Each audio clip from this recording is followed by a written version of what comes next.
Okay, so get this. We're diving deep into the world of wholesale merchants in hides, skins, and leather products today. Wow. You sent over some really fascinating material about this career path. Yeah, it's a pretty interesting one. It's a real blend of like business smarts, you know what I mean? And global connections, that's for sure. For sure. So we're talking about the folks who are, I don't know, they're like the lifeblood of the whole leather goods supply chain, right? Yeah. It's not just buying and selling. It's about really understanding the market and then also building these like really crucial relationships. Yeah, exactly. Imagining. They're the ones who Go ahead. they're the ones who can spot a trend like way before it hits, like on the runway or anything like that. Like they know that if there's going to be a sudden demand for like ostrich leather handbags in Milan, Oh, wow. that could mean a mad scramble for hides in a totally different part of the world. Oh, that's so interesting. Okay, so let's unpack this a little bit. The stuff you sent over, it describes the role as like connecting buyers and suppliers, and then also managing like huge, large quantities of leather products. Right. But it's got to be more than just matchmaking, right? Oh, absolutely. Think about it. You get a delay in a shipment of calf skin, right? Hmm. Coming from, say, Italy, Okay. that could mean that a luxury car manufacturer in Germany Oh. misses their entire production deadline. Oh my gosh. We're talking high stakes deals, and the ripple effects, they go across entire industries. It's crazy. And that's where I'm guessing the whole deft negotiation thing Yep. comes in, right? Exactly. Because it's not just about getting like the best price. It's about Yeah. navigating those complexities, understanding all those cultural nuances. Yeah. And I'm sure like building trust across continents, right? Absolutely. Yeah. Yeah. And honestly, that's just like the tip of the iceberg. Think about the market knowledge that's involved, right? Like, Yeah. you got to know the difference between hides that are used for furniture Right, versus right. the ones that are going to end up on like a high-end fashion, jacket or something. Yeah. Yeah. It's such a niche field, but the implications are global. Yeah. So we're talking about a career that is both like incredibly specialized, but also surprisingly far reaching, right? Exactly. And from the looks of this material, not for the faint of heart. It's not an easy job, that's for sure. Definitely not. But for those who thrive on a challenge, I mean, this could be it. This could be the one. Yeah, exactly. Mm-hmm. Speaking of challenges, right? Let's get into like the day-to-day of this whole thing, Sure. the actual work. Yeah. You got this list of like typical responsibilities here. And honestly, Yeah. it looks kind of like a roller coaster ride, It is. It is. even at the entry level. That's a great way to put it. It's not like you're just, making copies and getting coffee. Like, Right. even early on, they kind of throw you in the deep end. You're researching buyers, suppliers. You got to get a feel for like the global market, all that stuff. Well, I noticed this too, preparing trade documents. Oh, yeah. That's like right off the bat. And that sounds to me, and maybe I'm wrong, but that sounds very detail-oriented. Oh, 100%. Almost like it's like the legal side of like high-stakes fashion or something. Yeah, you hit the nail on the head. Those documents, they're not just like a formality. Right. Those are crucial. We're talking making sure those transactions go smoothly, Yeah. making sure everything's complying with like all the crazy international trade regulations. Oh, for sure. So yeah, it's all about accuracy, attention to detail right from day one. Okay, so let's say you've got that, you've mastered the paperwork, you're starting to understand like how this whole global market works, and boom, you are officially a junior wholesale merchant. Right. What changes at that point? So this is where you really start like flexing those analytical muscles, you know what I mean? Yeah. You're conducting all this market research. You got to identify like what are the emerging trends? You got to anticipate those shifts in demand. Right. Remember that ostrich leather thing we were talking about earlier? Yeah. That's what I'm talking about. You have to develop that like sixth sense almost Wow. for what's going to be like the next big thing. And I'm guessing at that point, that's when those fluctuating market conditions, right, Oh, tell me about it. that we were talking about, those become very, very real. Right? Wow. It's not just about like knowing what the price of leather is today, right? Yeah. It's about like forecasting. Where's it going to be in 6 months, a year, even longer potentially, right? Exactly. You have to become like this strategic mastermind almost. Right. You're analyzing data, you're looking at like global events, trying to advise your company on how to, ride those waves Oh, wow. and maximize profits, even when the market's doing all sorts of crazy stuff. Talk about a crash course in like actual business. Oh, yeah. But it doesn't stop there. It never stops. Because then comes, like, I don't know, that this is the exciting part to me, becoming like a seasoned mid-level wholesale merchant. Right, yeah. This is it. This is the big leagues, right? This is where all those years of like building relationships, it really starts to pay off. You know, Right. you've got your Rolodex, client suppliers on speed dial.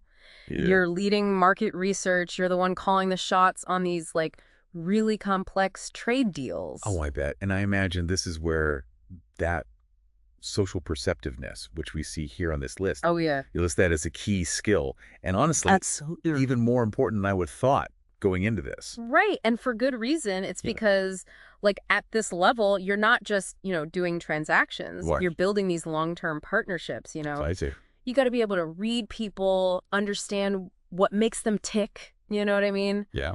Build that trust across sometimes totally different cultures. It's huge. Yeah. Yeah. It's almost like being like a diplomat, but in the world of like high fashion. 100%. 100%. I love that. Speaking of which, the guide mentions knowledge of the structure and content of the native language. Oh, yeah, yeah.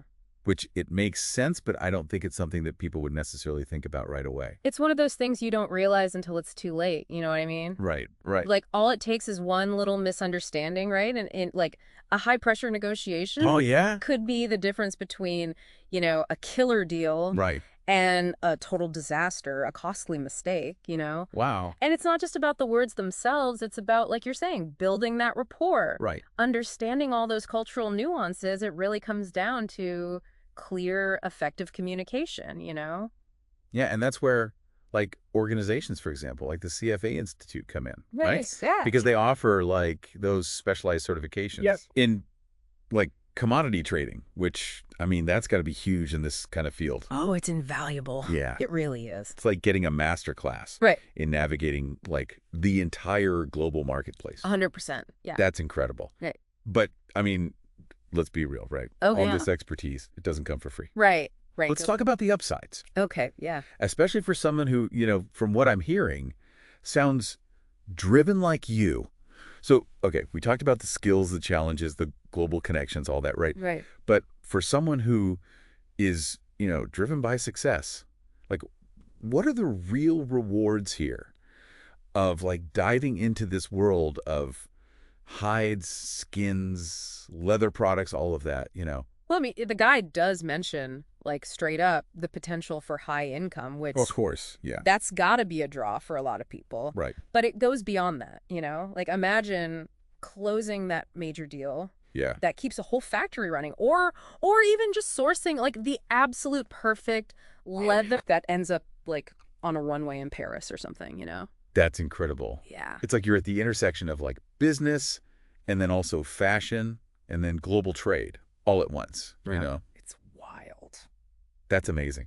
And it seems like from this material, at least, there's no shortage of opportunities for, like, travel, networking, all of that. We're talking about, like, building relationships with tanneries, I don't know, in Argentina, Yeah, yeah. attending fashion shows in Milan. Exactly.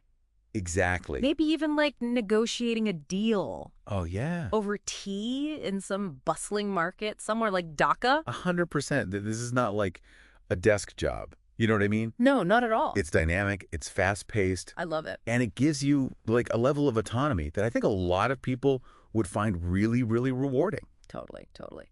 But let's be real, Right. No career is like perfect. Sunshine and rainbows, the guide mentions, high levels of competition Right. as a potential kind of drawback, I'm guessing. Yeah. Which, I mean, that's got to be pretty intense, right? It's not for everyone, that's for sure. Yeah. It definitely attracts a certain, personality type. Right. Someone who's like thrives under pressure, someone who enjoys like the thrill of a negotiation. Right. Someone who always wants to be, one step ahead. Yeah, yeah. But that being said, I think that competitive landscape, it also breeds like a lot of innovation Oh, interesting. and excellence, right? So forces everyone to kind of up their game. So it's almost like it pushes everybody forward. Yeah, exactly. That's really cool. It's like a sink or swim kind of thing, but I feel like for the right person, it's got to be exhilarating. Oh, totally, totally. If you're, if this sounds up your alley, then it's amazing. Yeah, exactly.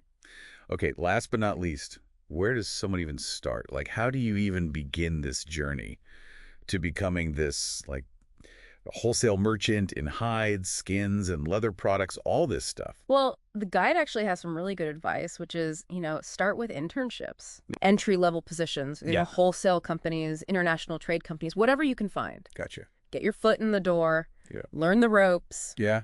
soak up all that knowledge. That's key. Makes sense.